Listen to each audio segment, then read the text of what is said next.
오늘 이 말씀을 가지고 무너진 현실 앞에서라는 제목으로 하나님의 말씀 나누겠습니다. 무너진 현실 앞에서.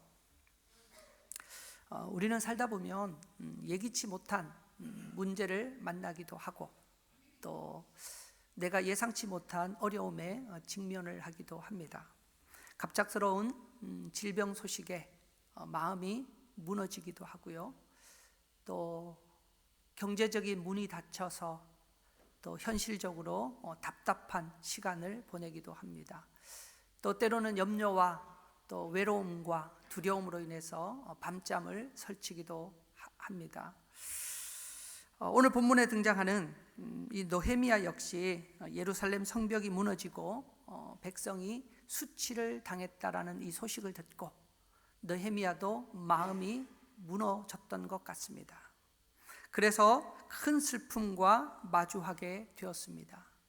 근데 이때에 느헤미야는 이 무너진 현실 앞에서 하나님 앞에 금식하며 기도했다라고 우리에게 말씀해 주고 있습니다.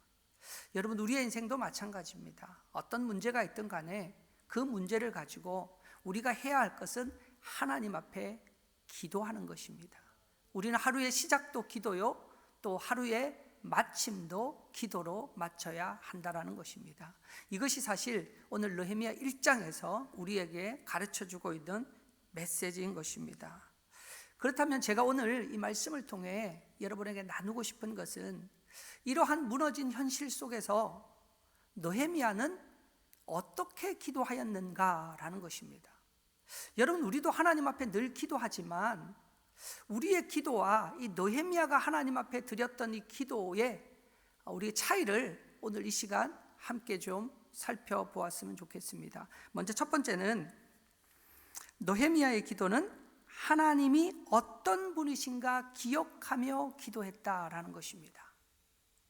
하나님이 어떤 분이신가, 그것을 기억하고 하나님 앞에 기도했다라고 가르쳐 주고 있습니다. 오늘 본문 4절 5절이 그 말씀을 하고 있습니다. 한번 같이 읽어보겠습니다. 시작. 내가 이 말을 듣고 앉아서 울고 수일 동안 슬퍼하며 하늘의 하나님 앞에 금식하며 기도하여 이르되 하늘의 하나님 여호와 크고 두려우신 하나님이여, 주를 사랑하고 주의 계명을 지키는 자에게 언약을 지키시며 긍휼을 베푸시는 주여 간구하나이다. 여기 보시면 4절 5절에 하나님을 이렇게 부르고 있습니다. 하늘의 하나님이라고 부르고 있습니다. 하늘의 하나님.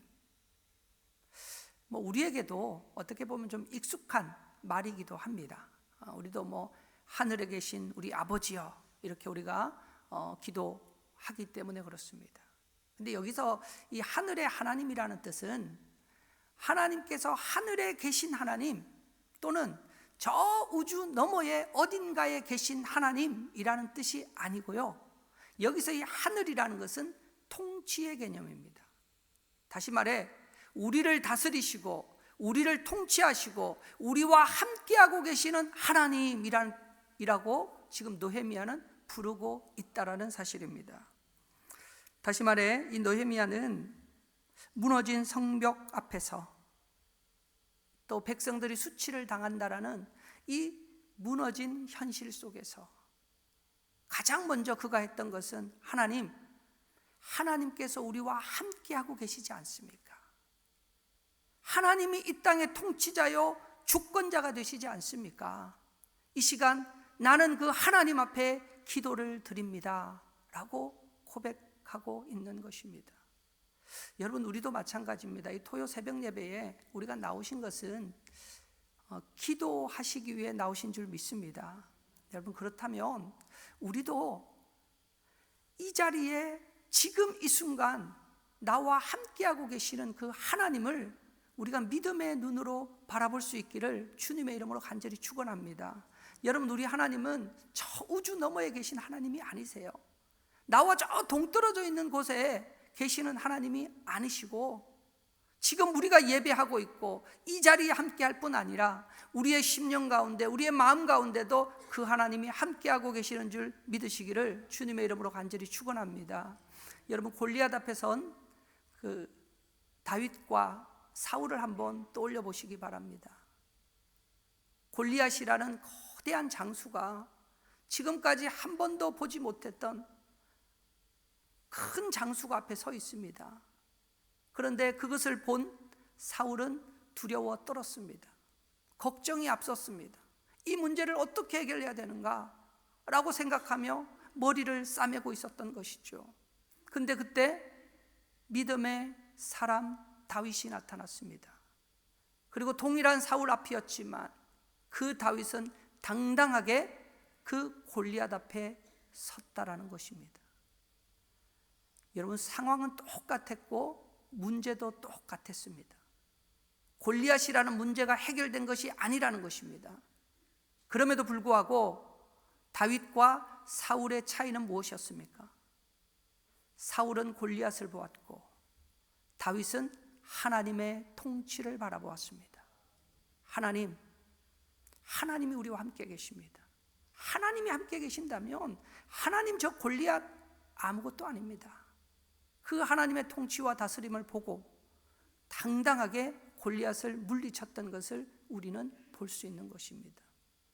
여러분, 골리앗이 없어져야 하나님이 바라보이는 것이 아니고요, 우리의 삶에 문제가 없어지고 걱정거리가 다 사라져야 하나님의 은혜가 보이는 것이 아니라 오히려 그 골리앗이 앞에 있음에도 불구하고 믿음의 사람은 하나님을 바라보게 된다라는 사실입니다.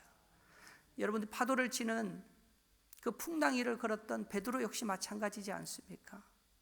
우리가 잘 아는 대로 주님께서 베드로를 부르십니다.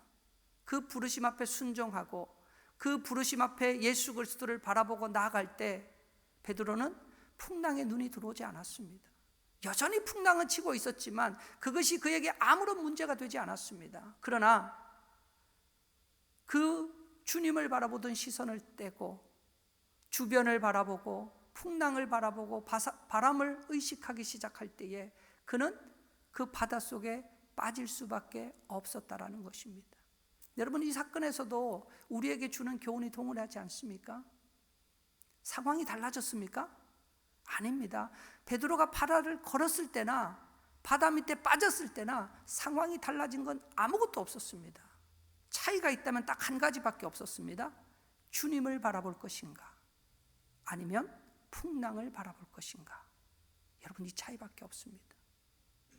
여러분, 그러기에 우리의 인생도 마찬가지예요. 우리는 늘 하나님 풍랑을 없애주십시오, 하나님 질병을 없애주십시오, 고쳐주십시오, 하나님 저 골리앗 같은 저 문제 내 눈에서 좀 사라지게 해주십시오. 우리는 늘 이렇게 기도할 때가 많습니다. 근데 그렇게 기도해도 그 문제가 없어지지 않으면 우리는 어떡합니까? 실망하고 낙심하게 되는 것이죠. 아, 하나님이 내 기도를 안 듣고 계시는가? 라고 생각합니다. 근데 하나님이 우리에게 주시는 메시지는 그 풍랑 속에서도, 그 질병 가운데서도, 그 가난 가운데서도 나만 바라보면 안 되겠니? 나로 인하여 좀 기뻐하고 좀 감사하면 안 되겠니?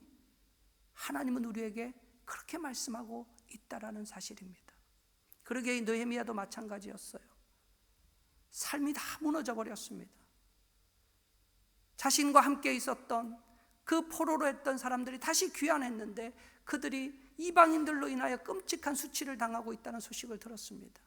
그때 그가 무릎을 꿇고 하나님 나를 도와주십시오. 그 하나님이 어떤 분이신지를 그가 의식하며 하나님 앞에 기도한 것이죠. 여러분, 오늘 이 새벽에도 그 하나님, 살아계신 하나님, 우리와 함께 하시는 그 하나님을 붙들고 기도할 수 있기를 주님의 이름으로 간절히 축원합니다. 여러분, 두 번째로 느헤미야는 내가 아니라 우리를 위해 기도했다라는 사실입니다. 내가 아니라 우리를 위해 기도했다라는 것입니다. 여기서 우리라는 것은 공동체를 얘기하는 것입니다. 우리 6절 그리고 7절 말씀 한번 같이 읽어보겠습니다. 시작. 이제 종이 주의 종들인 이스라엘 자손을 위하여 주야로 기도하오며 우리 이스라엘 자손이 주께 범죄한 죄들을 자복하오니 주는 귀를 기울이사 눈을 여시가 종의 기도를 들으시옵소서. 나와 내 아버지의 집이 범죄하여 주를 향하여 크게 악을 행하여 주께서 주의 종 모세에게 명하신 계명과 율례와 규례를 지키지 아니하였나이다. 여러분, 여기에 보시면 6절에 이렇게 나와 있죠. 우리 이스라엘 자손이 주께 범죄한 죄들을 자복하오니 또 나와 내 아버지의 집이 범죄하여 라고 이야기를 합니다. 그러니까 이 공동체의 문제를 공동체와 나와 별개로 보는 것이 아니라 그 문제가 곧 나의 문제라고 고백을 하고 있다는 사실입니다. 여러분, 많은 사람들이 현실이 무너질 때에 두 가지 반응을 보인다고 합니다. 가장 먼저 보이는 반응은 불평하는 것이라고 합니다. 한번 곰곰이 생각해 보세요. 우리의 가정에 또 우리의 삶의 사업체에 어려움이 딱 닥쳤을 때, 예기치 못한 문제를 딱 만났을 때 사람들이 보이는 가장 첫 번째 반응이 불평한다라는 것입니다. 믿는 사람이든 믿지 않는 사람이든, 왜 하나님 나에게 이런 일을 허락하셨습니까? 왜 하나님 내가 이런 어려움을 겪어야 하는 것입니까? 가장 먼저 하는 것이 하나님 앞에 불평하는 것입니다. 그리고 두 번째로는 회피한다라는 것입니다. 그 문제에 대해서 회피하는 거예요. 이 문제는 저 사람 때문이야. 나와는 상관이 없는 거야. 그러니까 나 스스로를 정당화시키는 것입니다. 그래서 그 문제로부터 자꾸 나를 떨어뜨려 놓는 것이죠. 회피한다라는 것입니다. 여러분, 가정에서 부부 간에 갈등이 생겼다고 한번 가정해 보십시오. 누구의 문제입니까? 그렇죠. 아내가 저래서 저래. 또 아내는 어떻습니까? 남편이 그래서 그런 거야. 자식이 말을 안 들어서 그러는 거야. 그러니까 항상 문제의 원인은 내 안에 있지 않고 누구에게 있는 거야? 다른 사람에게 있는 것입니다. 가정에서도 부부 간에 싸움이 있을 때도 항상 문제의 원인은 뭐예요? 상대방에서 찾는 거예요. 저 사람이 말투가 저래서 그렇고, 저 사람의 표정이 저래서 그렇고, 저 사람이 지난번에 이런 일을 잘못해서 그렇고, 항상 우리는 이 문제와 나는 관계없는 것처럼 회피를 한다는 것입니다. 근데 오늘 본문에서 느헤미야의 기도는 그렇지 않았습니다. 자신의 문제와 공동체의 문제를 하나로 묶어버렸다는 것입니다. 하나님, 우리가 범죄하였습니다. 우리가 하나님 앞에 잘못했습니다. 하나님, 우리의 죄를 용서하여 주시옵소서. 다시 말해, 저들의 죄가 아니고요, 우리의 죄였다라는 것입니다. 여러분, 이것이 오늘날 우리의 기도가 저는 되어야 된다고 생각을 합니다. 여러분, 하나님 앞에 섰을 때 우리 모두는 다 죄인일 뿐입니다. 느헤미야는 이 사실을 알았기 때문에 내가 아니라 우리를 위해서 하나님 앞에 이 문제를 가지고 나갔습니다. 여러분, 오늘 이 새벽에도 정말 나를 위해서도 기도하지만 정말 우리 교회를 위해서도 기도해 주시고, 더 나아가서 우리의 이 기도의 영역이 저는 점점 확장되었으면 좋겠습니다. 그래서 내 문제를 떠나서 정말 우리 교회에서 돕고 있는 또 많은 선교사님들과 또 선교지가 있지 않습니까? 여러분, 그곳에서 필요한 것이 무엇이겠습니까? 저는 기도의 힘이라고 믿습니다. 여러분, 그래서 우리 선교사님들을 위해서도 기도해야 되고요, 또 나라와 민족도 마찬가지입니다. 아마 여러분들 매스컴을 통해서 여러 얘기들이 많이 들려올 것입니다. 이제는 이 클릭 한 번에 전 세계가 실시간으로 어떻게 돌아가는지 우리는 그 정보를 다 알 수 있습니다. 이런 상황들을 그냥 접하고 끝내는 것이 아니라 정말 그런 상황 가운데 있는 그 아픈 사람들의 마음을 우리가 함께 품는 것입니다. 여러분, 미국을 품어주시고 또 한국을 품어주시고, 더 나아가서 여러분 세계를 품고 기도할 수 있는 저와 여러분 되시기를 주님의 이름으로 간절히 축원합니다. 여러분, 마지막 세 번째입니다. 세 번째는 약속의 말씀을 근거로 기도했다라는 것입니다. 약속의 말씀을 근거로 기도했다. 제가 8절부터 마지막 절까지 한번 읽겠습니다. 옛적에 주께서 주의 종 모세에게 명령하여 이르시되, 만일 너희가 범죄하면 내가 너희를 여러 나라 가운데에 흩을 것이요 만일 내게로 돌아와 내 계명을 지켜 행하면 너희 쫓긴 자가 하늘 끝에 있을지라도 내가 거기서부터 그들을 모아 내 이름을 두려고 택한 곳에 돌아오게 하리라 하신 말씀을 이제 청하건대 기억하옵소서. 이들은 주께서 일찍이 큰 권능과 강한 손으로 구속하신 주의 종들이요 주의 백성이니이다. 우리 11절 같이 볼까요? 시작. 주여 구하오니 귀를 기울이사 종의 기도와 주의 이름을 경외하기를 기뻐하는 종들의 기도를 들으시고 오늘 종이 형통하여 이 사람 앞에서 은혜를 입게 하옵소서 하였나니 그때 내가 왕의 술관원이 되었느니라. 아멘. 느헤미야의 기도는 감정에 치우친 기도가 아니라 하나님께서 이미 약속하시고 말씀하신 그 말씀을 붙들고 기도했다라는 것이죠. 그래서 오늘 8절에 보니까요, 옛적에 주께서 주의 종 모세에게 명령하여 이르시되 라고 시작합니다.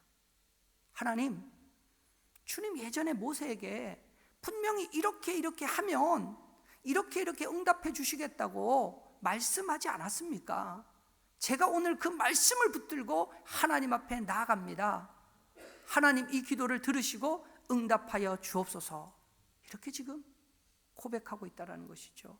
그렇다면 여러분, 이 말씀이 어디에 나오는 말씀인지를 우리 좀 찾아보겠습니다. 신명기 30장으로 한번 가보겠습니다.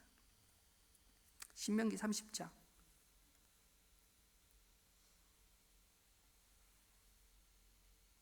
하나님께서 모세에게 또 이스라엘 백성들에게 주신 말씀이죠.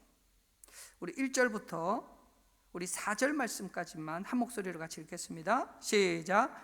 내가 내게 진술한 모든 복과 저주가 내게 임함으로 내가 내 하나님 여호와께로부터 쫓겨간 모든 나라 가운데서 이 일이 마음에서 기억이 나거든 너와 내 자손이 내 하나님 여호와께로 돌아와 내가 오늘 내게 명령한 것을 온전히 따라 마음을 다하고 뜻을 다하여 여호와의 말씀을 청종하면 내 하나님 여호와께서 마음을 돌이키고 너를 긍휼히 여기사 포로에서 돌아오게 하시되 내 하나님 여호와께서 흩으신 그 모든 백성 중에서 너를 모으시리니 내 쫓겨간 자들이 하늘가에 있을지라도 내 하나님 여호와께서 거기서 너를 모으실 것이며 거기서부터 너를 이끌어낼 것이라. 아멘.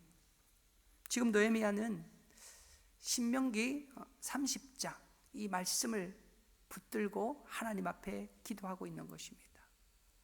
여러분, 하나님께서 모세를 통하여 이 말씀을 주실 때가 주전 1406년경입니다. 1406년경.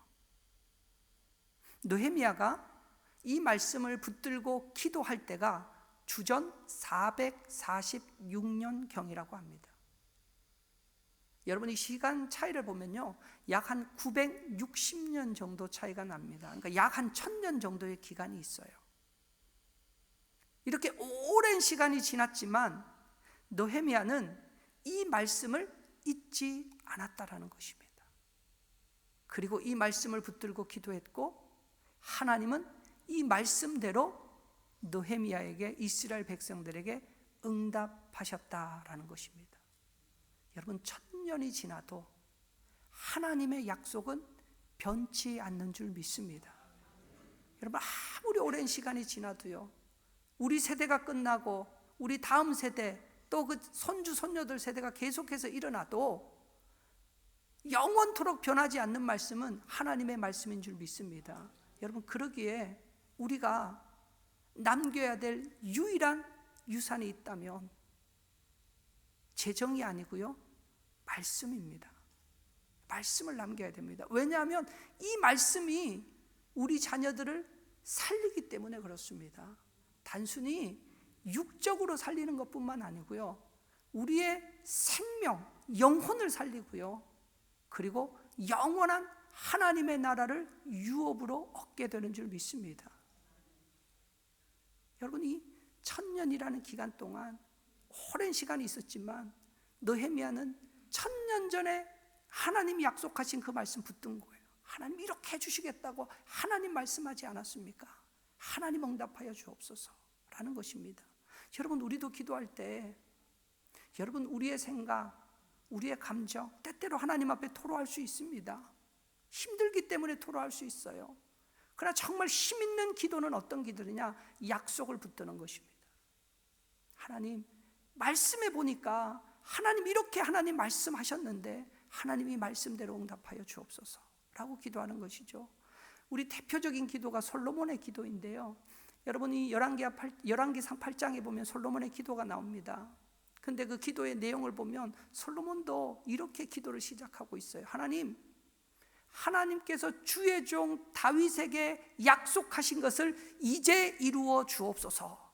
그리고 기도가 쫙 시작이 된다는 것입니다. 하나님 다윗에게 약속했잖아요. 솔로몬도 하나님의 약속을 붙들고 기도했다는 것입니다. 여러분뿐만 아니라 다니엘도 마찬가지예요. 이 다니엘도 기도의 사람 아닙니까? 하루 3번 창을 열고 기도했고, 그리고 그 기도하다가 결국에는 사자굴에 들어가기까지도 했지만 그 사자굴 안에서도 다윗은 기도했던 사람이었습니다. 그렇다면 그 다니엘이 무엇을 붙들고 하나님 앞에 기도를 했을까요?